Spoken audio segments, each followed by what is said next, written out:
Welcome to the breakdown hosted by your boy Big T.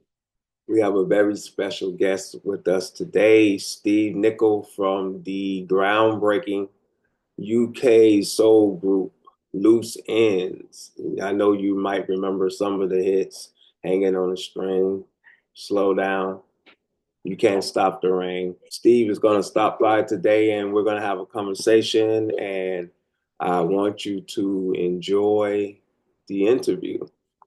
So the first thing that I asked Steve was what inspired him, what sounds and themes off the new album inspired him. And here we go. Um, one in one in particular Hmm. is Cuba. Cuba. Yeah, and yeah, I went to Cuba with my then girlfriend, which is now my wife, Okay. years ago. Yeah, years ago, we went to Cuba, and that was our first holiday together. And basically, I just loved the sound and the vibe of that what was going on in the country.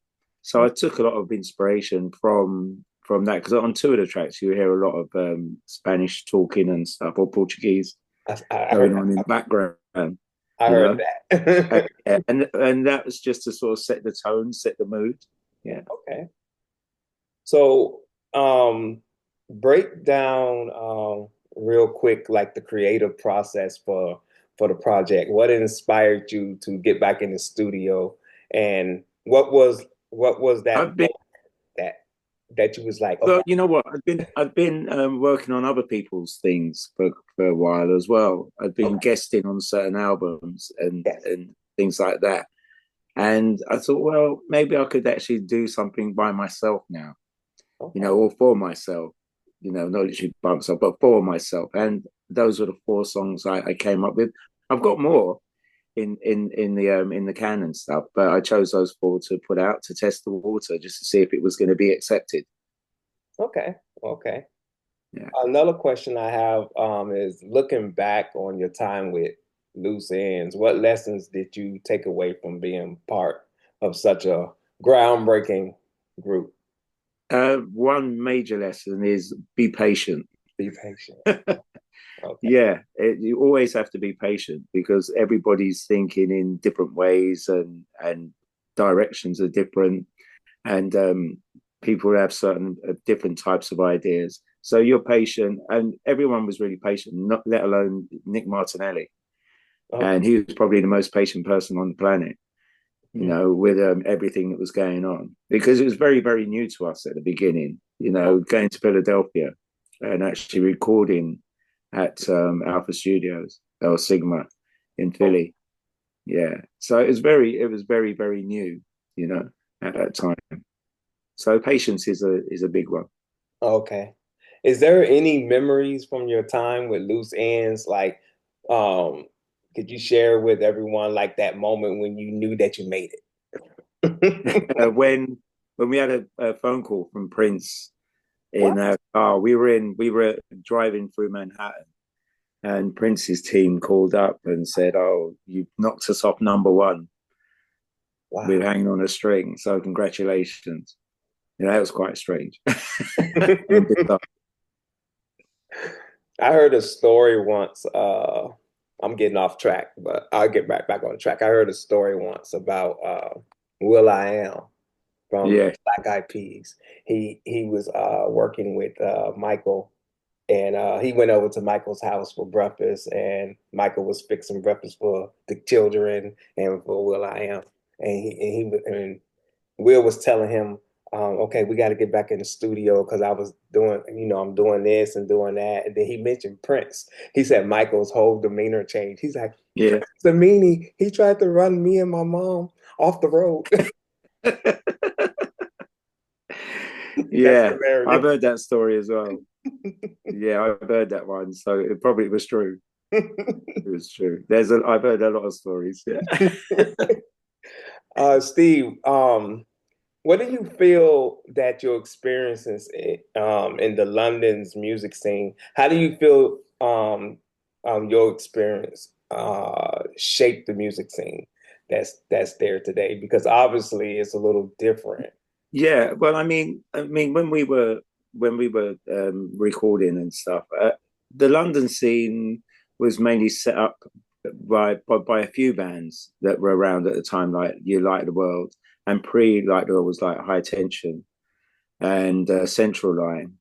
Those guys are the ones that actually set the formula, the basis, and then we came along, and David Grant with Lynx, and then we came along and decided we wanted to take it a slightly different angle, hence going to Philadelphia. But the minute we went to America, the British DJs weren't really into what we were doing.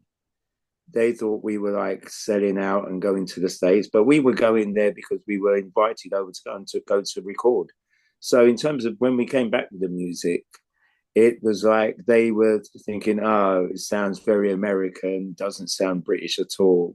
But the songs were British because we actually wrote the songs in London, and then just polished them up in America. So they were still British, Okay. but it's just the fact that the concept that I wanted was more of that sound. If the Americans can do it, I think we might be able to do it.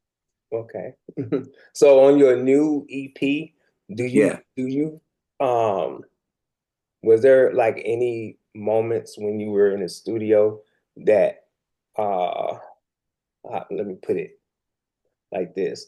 Did was there like any elements of like loose ends in Well, the EP like in, something that was in like, the okay, I EP, remember doing this.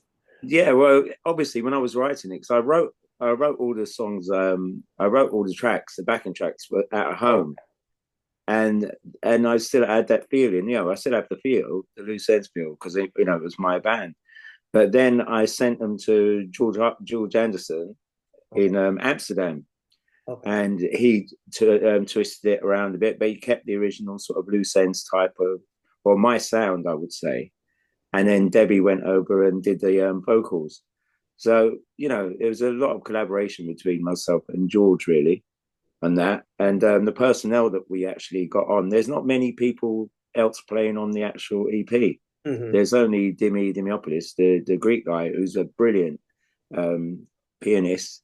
He played as well, and Dave Itel, and another guy from Incognito, Sid Gould, did the brass. So there wasn't many personnel. It was really personal for myself, you know, and for okay, George, who was doing the polishing up and stuff. okay. What does a typical day look like for Steve Nichol when Well, you're working on music? What is well, your process? what's really strange? Because I do a lot of teaching. Oh, okay, Yeah, so I teach 3 days a week, okay, teach music 3 days a week to young children. okay, It's a nice little primary school out in Orpington. okay, And then I've got the other couple of days I do my own thing. okay. So, and it's a lot of family time as well. You've got to break it down. You've got to have some family time and then Yes, the music time. it's got to be a balance. It's got to be a balance. Yeah, Yes. you go insane. If you could collaborate with any artist, past or present, who would it be and why? um, Just one Definitely person. Prince. Yes, definitely. Yeah, I He mean, I was did have the amazing. opportunity during the loose ends time to go to Minneapolis and work with Jesse Johnson Jesse on Johnson, yeah. Cheryl Lynn. Was he like Uh, the bass player, Jesse? yeah, Yes. we went to his studio for the weekend, and they flew us out. Carl and myself, they flew us out to Minneapolis for the weekend to work, and that was a really good experience working in that environment in all that Minneapolis sound. Yeah, the Minneapolis sound is a good sound. But yeah, with Prince, definitely Prince. But alas, he's gone now. Will.i.am is still around. Okay. He would be a good. But you know who I do like is Raphael Sadiq. Love him. Tony. Now Yeah. I would, because I remember Tony Tone, and they were on a little track date tour with us in America, and they gave off really really good vibes. So I would definitely work with Raphael Sadiq at the drop of a hat, no I, problem. I can see that happening. Oh, I good. may have to Yeah, make that known to that's a Raphael. great connection. Yeah, Raphael definitely. Yes, he's amazing. Yeah. Uh, let's see. I only have a couple more questions. Do you have like any rituals or habits that help you get into a creative mindset, and who um, in the London soundscape inspires you today? In the London situation, there's a couple of nice little producers that are going around at the moment. George Bromfield, he's doing really, really good. Okay, Yeah, he's doing a lot of remixes. He's quite good. There's Soul Persona as well. They're quite good okay, as well. They're the main sort of ones that are going on. And then there's George Hargreaves as well. He's doing brilliant with Shack Attack and other different things as well outside. Um, I really tend to want to be like a visionary type of person, whereby I'd like to sort of set a tone or set a state. hmm Now that I know that the EP has been well received, right, I can like step it up a notch. I think maybe definitely. for the next time, the next outing. Yes, You maybe know, you have so something with with regards to Raphael. myself, I listen to a lot of classical music. Okay, So my favorite composer is Bach, okay, and then I listen to a lot of Gershwin. okay. So that would be a nice precedence for me to like start doing something in the morning. I'd listen to something like that. Yeah. I listened to Bach before. Makes me kind of like zone out. Like when I just Oh, want to, Bach was a jazz man of his day. yes, He yes. was a jazz man of his day. If you put the jazz rhythm to any Bach piece of music with his contramotion and stuff, you would actually feel as if it's something quite present. Okay, He was that forward. okay. I have a question that I wanted to ask you. I always sing when I watch the music videos, you, Eugene and Carl, Okay. y'all was always jamming. I always seen you behind the keyboard. Yes. Is that I know you play more than one instrument. How many Well, I instruments play trumpet as well. you play? Trump? Okay, I never. Yeah, because I studied at Guildhall School of Music and Drama on trumpet and piano. Oh, So and prior to that, I was in the London School Symphony Orchestra playing trumpet, principal trumpet. So, you know, I graduated with a bachelor's in trumpet and piano. okay. Wow, Yeah, as well as composition and conducting and stuff like that. definitely. What do you hope? Looking at the album, the EP, what the heart wants. What do you hope listeners will take away from the new album? And is there a tour coming soon? There is not a tour. It said we are talking about dates. But what I'd like people to take from it is inspiration Okay, and feeling. I mean, it's an EP that you can just put it on and you don't have to take it off, okay, but like just like an album, if it was an extended situation like an album, the way we were writing in Loose Ends and the way I'd like to write is if you're doing the housework, you can put it on and not skip a track. yes, So that's the way I like to continue. okay, So I'd like them to have something for everyone, really. okay. Well, Steve, it's been a pleasure. Uh, No, thank you. and I enjoyed it. I want to hear more music in the future, hopefully with you and Raphael. That would be nice. Yeah, that would be a good look up. Yeah, I'm look out for that one. I'm Um, what's feeling. before I leave, what's a piece of advice that you want to give to aspiring songwriters and producers? Because it's a struggle for a lot of Well, musicians. I'd like to say that first of all, nothing is ever wrong. Okay. Nothing is ever wrong. There is room for everybody out there. Just pursue your goal. Okay. Yeah, because I used to when I used to write songs, I still do. When I used Right. to write songs, I when I was younger, because I'm older now, Yeah, naturally, but you're older older and better. and wiser, so you can still write if you're older and Yeah, wiser. You'd have yes. a different approach. But I found that when I was younger, I used to rush a lot with Yeah. No, my songwriting, yeah. and I made my catalog was at one time like over 800 songs. Right, And then I had all my songs in one place and I didn't copyright them and they oh, came up missing.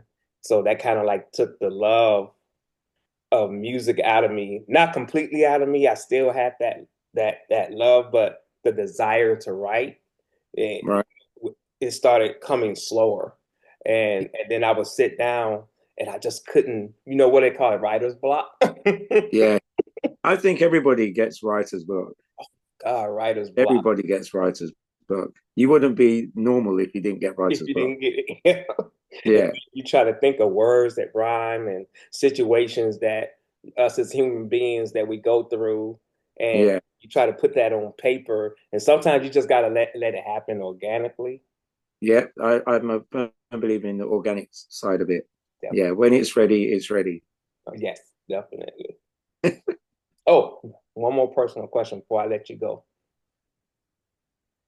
In this world, will we ever see a Carl, Eugene, and the great Steve Nichol on stage again Uh, at the Loose Ends? I doubt it very Okay. much. No, the thing is, because we've all gone our separate ways. I Yeah. mean, I do occasionally work with Jane in Okay. America. Okay. Yeah, I fly back for the Capital Jazz. Okay. Yeah, always do that. Always do the Capital Jazz with her. But I think we've gone so far apart in terms of what we are doing. You know, it's gonna it'd be very very difficult Yes. for that to come together again. You I think. know, I was reading something this week. We have a group here in the States. I'm sure you heard of them, Outcasts. Big Yes. Boy, Andre Oh 3000. yeah. Okay. Andre was interviewed this past week, and they asked him, "Well, will you?" And he said the exact same thing you said. He said it that would be difficult. He said, "I can't see it Yeah. because a lot of times we grow. So Yes. what we had in the past, that's still there, but that's Yeah. just a moment Yeah. Of of course. that time It's period." exactly what I'd say. Yeah. Okay. It was fantastic while it lasted. Yeah, it was great. You know, and it's still being played. So Yes, you definitely. know, and the royalties are still there. Yeah. So Oh, that's the beautiful thing. That's the the songs beautiful are still, yeah, it's still there. part. You know, then the new generation comes around and they get hip to it. Yes. So it's sort of a bit timeless when you think about it, really. Oh yeah. Timeless and classics. Oh, Definitely. thank you very much. Yes. All right. Well, that concludes episode 2 of the breakdown. I got the great Steve Nichols sitting down with me today, and I just want people to share this on my channel and definitely go listen to his EP, What the Heart Wants. Listen to some old loose ends. I'm trying to tell you, the music is slamming. Oh, thank you. There was this one before I let you go. There was this Go on. one song. I've heard this song. That one song that you all have. You can't stop the rain. Oh, yeah. That song, I don't know how many times that song has been sampled over here in the States. I mean, Yeah. every time I hear it, it's just like a fresh take on it. I was Well, like, loose 50 ends just Cent live used it. forever. You know, 50 Cent's put it on his Black Mafia Family program. Oh, I didn't know. We're on that. Okay, royalties. Yeah, we're on the 50 Cents, Black Mafia. Oh yeah, I gotta check that out. It's a very, very difficult scene though, where it's Okay, being, yeah. definitely. So you can check that out. All right. All right, Steve. I hope you have a Right. great day. Thank you again for stopping by and No, your professionalism. I can tell your professionalism is A1. And oh, thank you all very much. artists need to we have this thing that's called etiquette. Yeah, And etiquette. a lot of artists, especially over here in the States, like rap artists and stuff, and Yeah. probably some R&B artists, they interviews is like it's all over the place. They Okay. they don't know how to conduct. They don't have no etiquette. Your etiquette is A1. Thank you very much. All right. Thank I you. hope you have a great day. All And right. And you, peace. yes. Enjoy. Thank you so much. You're welcome. All right. Bye. Bye bye.